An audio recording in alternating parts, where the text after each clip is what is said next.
Merci de votre attention, madame, monsieur. Dans l'actualité ce soir, les lotissements clandestins évoqués ce jeudi à Théviers. Le sujet a fait l'objet de discussions entre le ministre CCNU de l'urbanisme et les acteurs du foncier.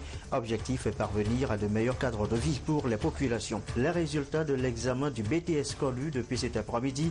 Une proclamation qui vient boucler l'année académique. Que faire désormais de ces vacances pour élèves et étudiants? Plusieurs activités à l'affiche dans les centres de jeunes. Par exemple, nous irons sur place. Voilà, madame, messieurs, le sommaire, bienvenue. Et voici le journal. Et on s'intéresse tout d'abord au sujet évoqué ce matin à Théviers, la procédure de lotissement de terrain, l'urbanisation. Le ministre CCNU a évoqué le sujet ce jeudi donc avec des géomètres, architectes, urbanistes, dessinateurs, bref, les acteurs du foncier. Les précisions avec Antoine Thomas. En moyenne, 80% des litiges au Togo sont fonciers. Ils sont liés à la double vente, à l'occupation anarchique des terres et des réserves administratives, à la construction dans les zones inondables et au lotissement clandestin. Ces actes répréhensibles sont souvent source de conflits et ont pour conséquence l'effritement de la cohésion sociale.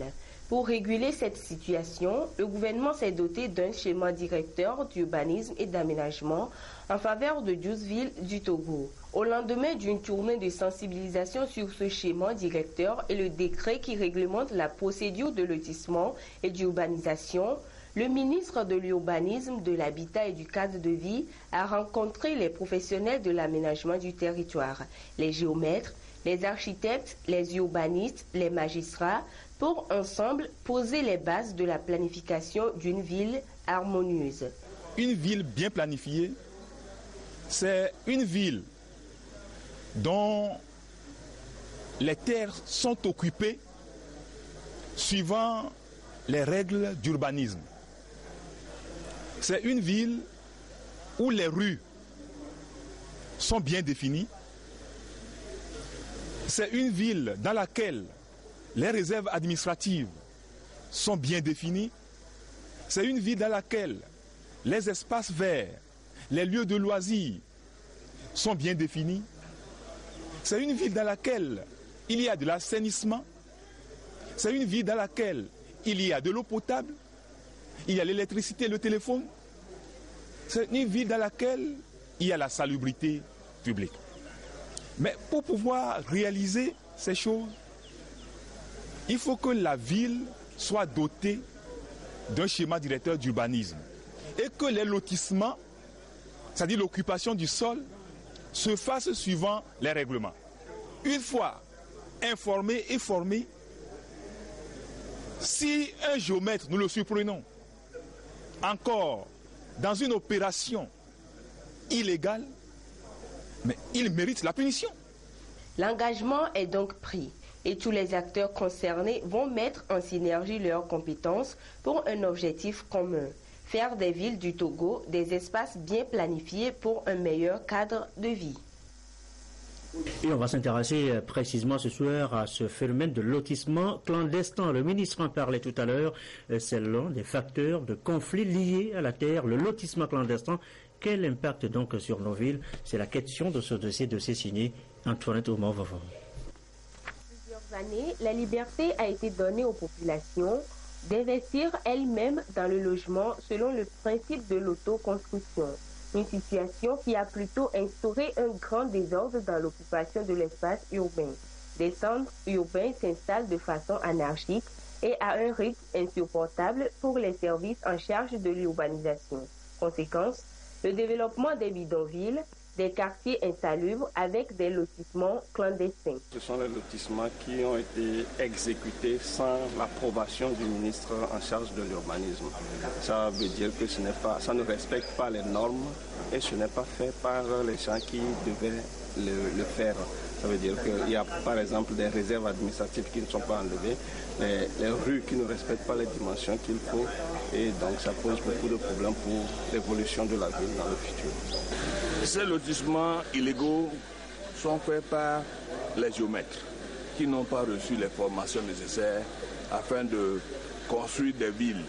L'idéal, c'est d'avoir des villes compactes. Et aujourd'hui, les gens parcourent en moyenne 30 km par jour pour aller au boulot. Ça, c'est l'effet de lotissement clandestin. Alors que si les villes étaient compactes, en moins de 10 km, on pouvait aller travailler et revenir, épargner un peu de l'argent sur le carburant. La question foncière est donc un véritable problème de société qui fait naître des incompréhensions. Le lotissement clandestin ne facilite pas la réalisation des infrastructures socio-économiques, la construction des routes. Les géomètres et les urbanistes ont donc un rôle capital à jouer pour venir à bout de ce phénomène. Nous qui sommes acteurs, nous changeons nos comportements envers la ville. Parce que la ville, ça nous concerne tous. Si moi, urbaniste, je fais mon plan et que je ne suis pas chargé de faire exécuter mon plan, celui qui doit faire exécuter doit aussi comprendre pourquoi j'ai fait ça comme ça. Et celui qui doit même habiter l'espace issu de ce plan aussi doit comprendre de la même manière. Ce n'est pas seulement un travail des urbanistes, c'est un travail collectif que nous devons mener ensemble pour la réussite de nos villes. En cas de non-respect des tests relatifs à l'urbanisme et au permis de construire dans les agglomérations, des sanctions sont prévues. Elles vont jusqu'à la suspension des activités du géomètre.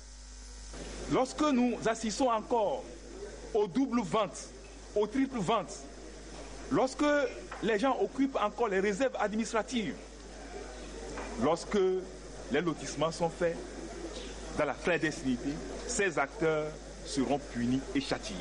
L'État togolais s'investit aujourd'hui à assainir le secteur. Ainsi, tout Togolais désireux d'acquérir un terrain devra prendre attache avec les services du cadastre afin d'éviter tout désagrément lié au lotissement clandestin et aux problèmes fonciers. Autre sujet évoqué, le commerce des armes. Un traité international interdit le phénomène, le trafic, traité ratifié par le Togo depuis 2013.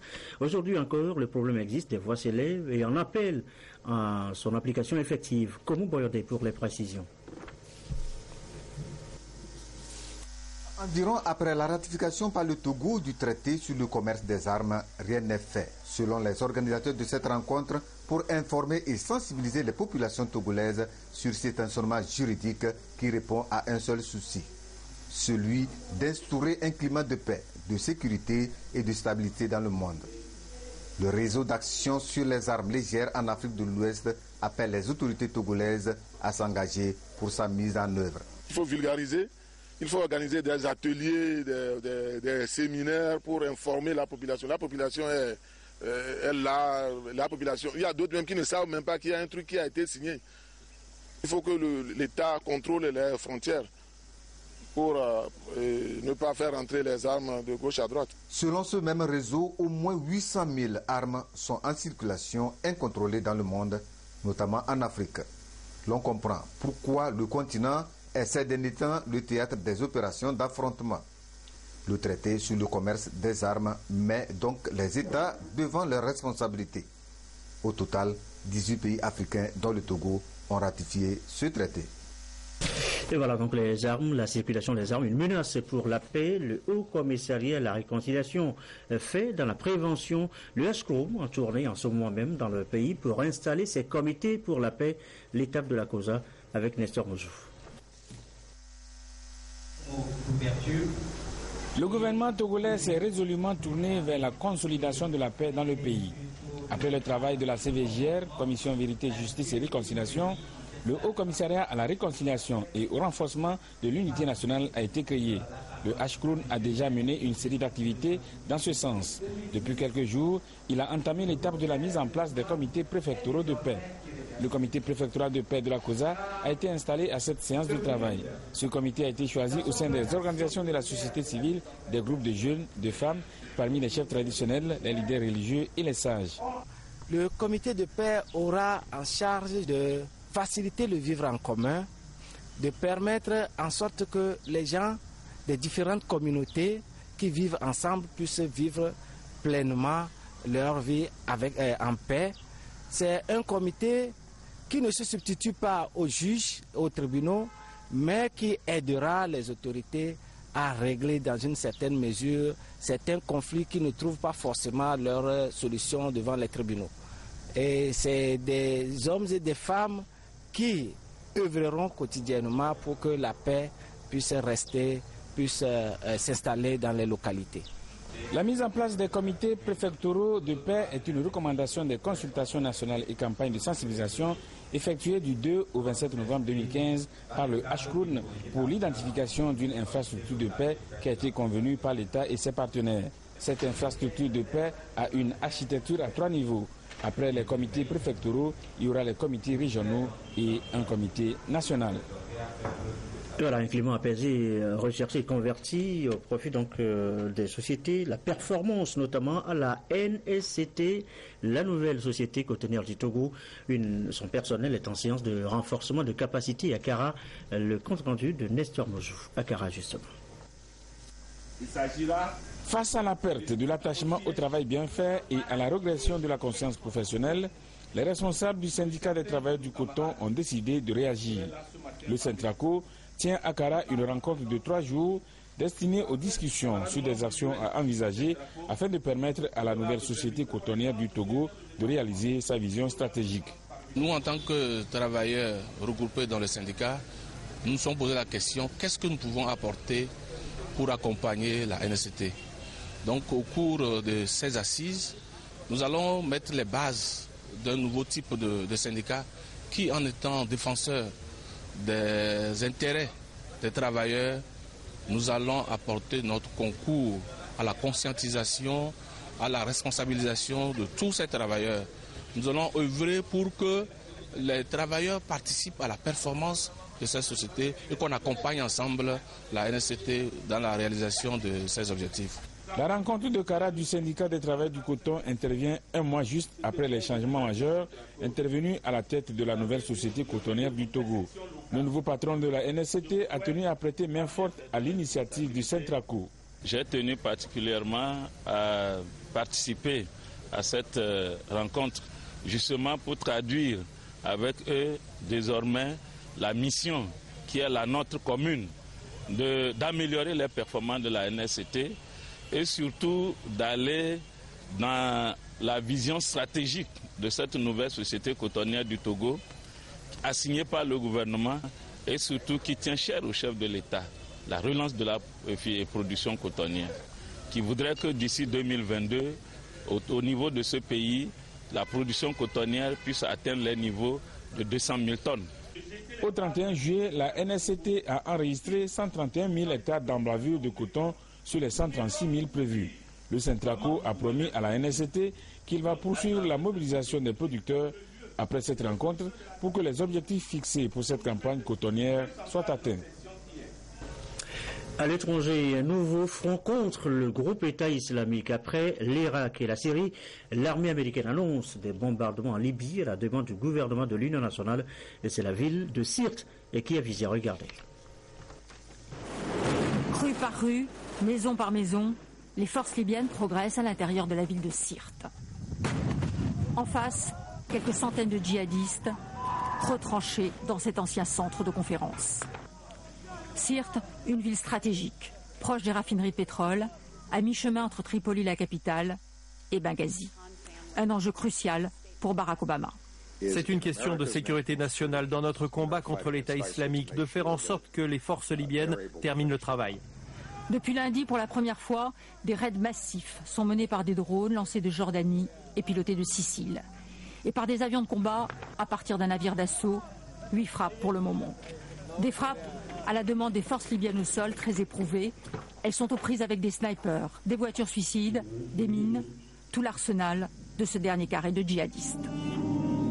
Juin 2015, ils envahissent Sirte, plantent leur drapeau noir et terrorisent la population, 20 000 habitants environ.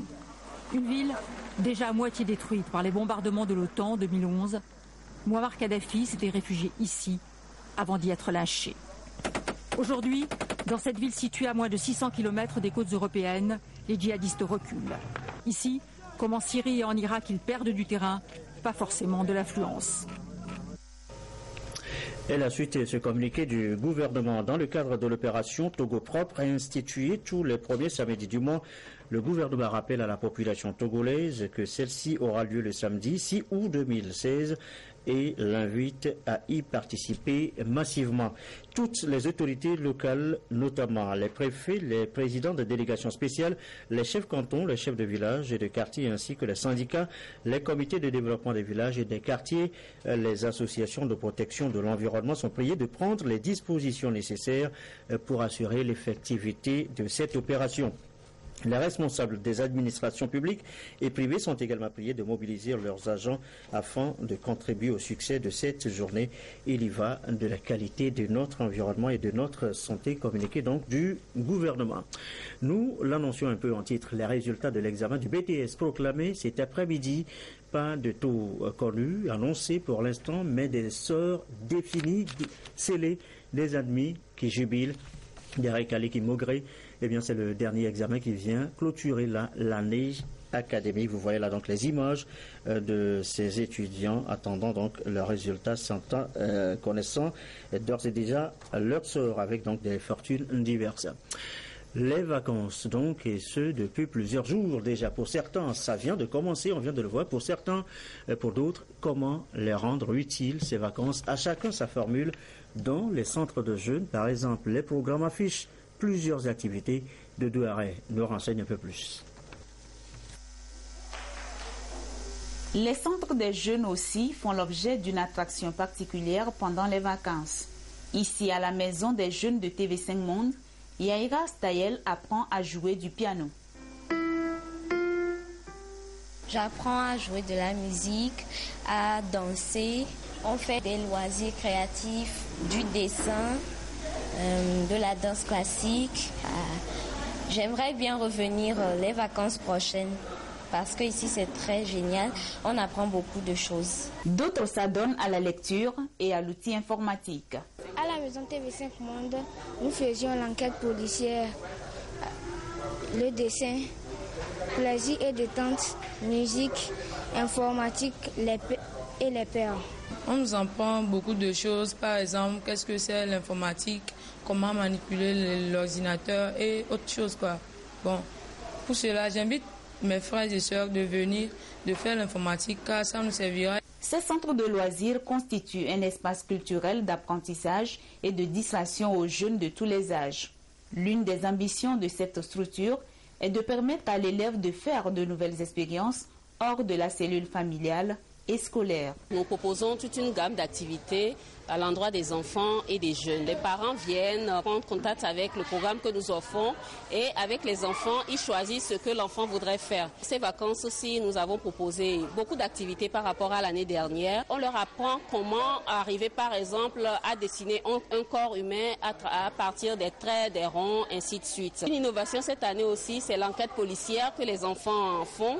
En fait, on a simulé un vol de collier et à partir des indices, les enfants devraient retrouver le voleur. Ils sont très excités pour ces activités-là qui fait travailler leur intellect. On suit un calendrier bien défini. Il y a des moments d'atelier, mais il y a des moments pour s'amuser aussi.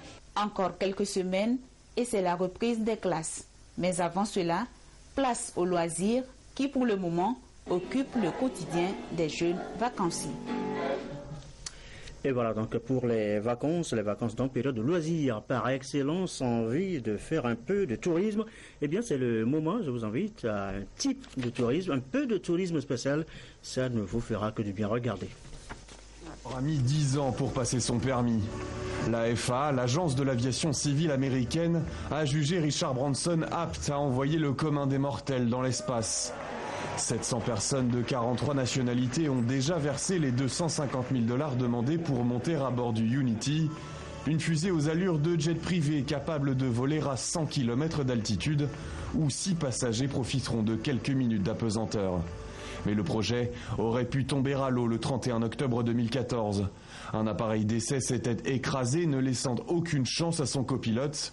Malgré cela, le tourisme spatial n'a pas tardé à se relancer. Européens, Japonais et Canadiens cherchent eux aussi à rejoindre cette course lancée par Unity, dont le premier vol est prévu au printemps 2017. Après un décollage du Nouveau-Mexique, il sera remorqué par avion porteur jusqu'à 15 km d'altitude, puis il allumera ses propres moteurs pour quitter l'atmosphère et apprécier une vue unique au monde. Et voilà, un peu de tourisme spatial. Retour sur Terre maintenant avec Move et dans la dynamique de révolution sur le marché de la téléphonie mobile au Togo. Move qui vient de lancer son service de mobile money Flouz avec l'institution financière Ecobank. C'est un partenariat entre les deux dans la phase de conquête du marché en rendant bien sûr le service Flouz disponible à tous les abonnés. Manuel Adjaglo, Léli Koussao. Les innovations viennent d'être apportées dans les services de la téléphonie mobile Move au Togo. Les abonnés Move peuvent désormais mener des opérations via Flouz dans les agences du groupe Ecobank. Un partenariat a été scellé dans ce sens entre Move et Ecobank. Les opérations de retrait, de dépôt d'argent, de paiement de factures et autres services Flouz sont possibles directement dans les différentes agences de Ecobank sur toute l'étendue du territoire national. Le partenariat Move Ecobank à travers le service Flouz permettra à nos abonnés Flouz de pouvoir faire leurs opérations dans tout le réseau d'agences Ecobank au Togo. Dans les 24 agences Ecobank à partir de cet après-midi, le service Flouz est désormais disponible. Ils peuvent faire des dépôts d'argent sur leur compte Flouz, ils peuvent faire des retraits lorsqu'on leur envoie de l'argent. S'ils voient une agence Ecobank, ils y rentrent, ils font le retrait comme ils le font aujourd'hui dans les autres points de vente. Donc c'est un réseau additionnel qui a l'avantage d'être présent sur les 5 régions du pays à travers 24 agences. Donc c'est ce plus-là que nous offrons aujourd'hui. Ils peuvent y faire chez nous comme chez Ecobank le paiement de leurs factures CET, la FIA, tout ce qu'ils font aujourd'hui sur Flouz, ils peuvent le faire désormais sur le réseau Ecobank.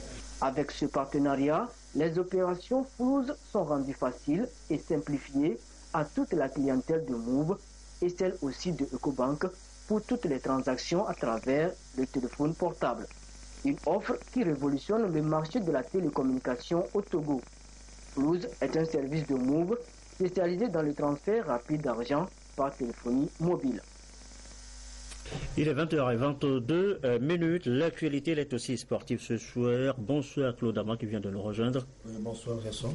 Et on va commencer votre page des sports par les Jeux Olympiques d'été 2016. Ça commence demain officiellement à partir de 20h à Rio avec la cérémonie d'ouverture. Mais avant cette cérémonie, on va parler ce soir de l'ambiance autour du village olympique. Comme tu l'as si bien dit, Jackson, à 20h à Rio et 23h en temps universel, des mesures de haute gamme sont prises pour le bon déroulement des Jeux, comme l'a constaté notre envoyé spécial à Rio, Alfred Kolani. Benvindo, bienvenue au village olympique de Rio, ou plutôt à la devanture du village olympique, puisque l'accès est strictement interdit aux médias, et ce n'est pas la peine d'insister. Les mesures de sécurité sont bien renforcées, les forces de l'ordre sont visibles, et il y en a parmi elles qui font la caméra. Vous avez dit JO et sécurité, n'est-ce pas? Bref, passons. Apprécions plutôt le défilé des athlètes. Des allers-retours seront le programme de chaque délégation. Les choses sérieuses approchent à grands pas, mais ce n'est pas pour autant qu'on va se mettre une pression supplémentaire. Vendredi, Rebecca Kossi sera porte-drapeau du Togo et sera fière de défiler aux côtés de 10 000 autres athlètes. Je me sens bien, très bien, parce que là, je peux dire que toute la délégation est prête pour l'ouverture de demain. Ils m'ont fait confiance, c'est pour ça qu'ils m'ont remis le drapeau. Et puis, je suis contente parce que c'est moi qui vais rester devant et c'est moi qui vais porter le drapeau. C'est tellement bien et tout ça, je suis contente. Edwige Apédo est l'attachée du presse du Comité national olympique du Togo. Elle apprécie les conditions de travail ici au village olympique. Quand vous les suivez dans leur foulée, leur départ, vous sentez que vraiment les athlètes sont prêts, ils se sont préparés, ils sont prêts pour affronter. Puisque se sont dit, aujourd'hui on est là pour battre nos records, même pas pour... si c'est possible, on peut avoir des médailles, mais la première mission de nos athlètes, quand on les approche, c'est de battre leur record. On espère bien qu'ils le feront, mais ils nous rassurent qu'ils sont là pour battre leur record et le comité a mis tous les moyens pour qu'ils y arrivent. La cérémonie d'ouverture de ces Jeux Olympiques est prévue pour vendredi. Il sonnera à 20h à Rio, 23h en temps universel et donc à Lomé. Et voilà, donc rendez-vous donc pris pour demain, mais on reste dans les Jeux Olympiques, Claude Damon, avec l'accent, le projecteur sur certains athlètes qui passent dans l'histoire, qui veulent passer dans l'histoire. On va regarder ensemble ce sujet de France 2. Au pied du Corcovado, il se rêve en héros pour ces JO. Usain Bolt, Teddy Riner, Michael Phelps, Katie Ledecky, Neymar. 5 champions à part. À Rio, ce seront eux, les stars. Depuis 8 ans maintenant, Usain Bolt a fait taire tous ses adversaires, généralement en moins de 10 secondes. Usain Bolt qui fait l'effort. Usain Bolt champion olympique, attention chrono. Il a levé les bas. 68, nouveau record du monde. C'est l'empereur. Sur 100 et 200 mètres, le Jamaïcain est l'homme le plus rapide du monde et ne se fait pas prier pour faire savoir. Je veux montrer au monde que je suis une légende. Je suis le plus grand, sans aucun doute. Quelques facéties gonflent son capital sympathie. À Rio, la foudre, comme on l'appelle, voudra illuminer le ciel brésilien. Dire que Teddy Riner fait aussi partie des grands est un euphémisme. 2,09 m et plus de 140 kg de muscles. Depuis plusieurs années, à force de travail acharné, le judoka se taille un corps de rêve olympique. Médaillé de bronze en 2008, couronné d'or en 2012, à 27 ans, Teddy Riner n'a plus connu le goût de la défaite depuis 6 ans. Désigné porte-drapeau de la délégation, il voudra prouver à qui oserait en douter qu'il est le plus grand judoka de tous les temps. Mais au panthéon du sport, il paraîtrait tout petit à côté de l'ogre Michael Phelps. 18 médailles d'or, 2 d'argent, 2 de bronze. Aucun athlète dans l'histoire des Jeux n'a une armoire aussi garnie que le nageur américain.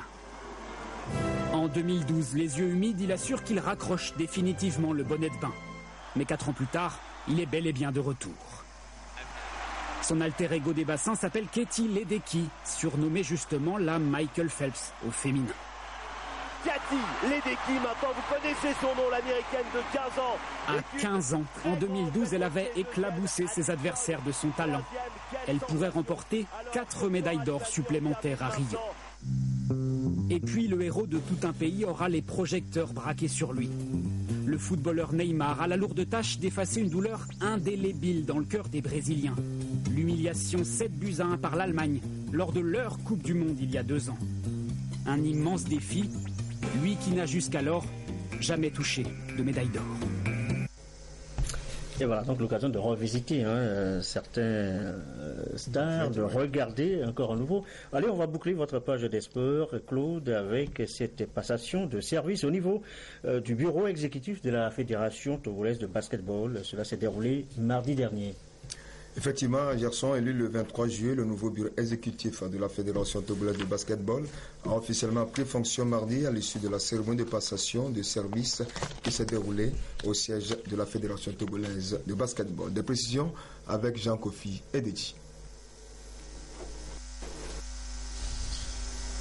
André Bivaïna Gungu et ses collaborateurs peuvent entamer en toute tranquillité leur programme d'activité pour les 4 années à venir.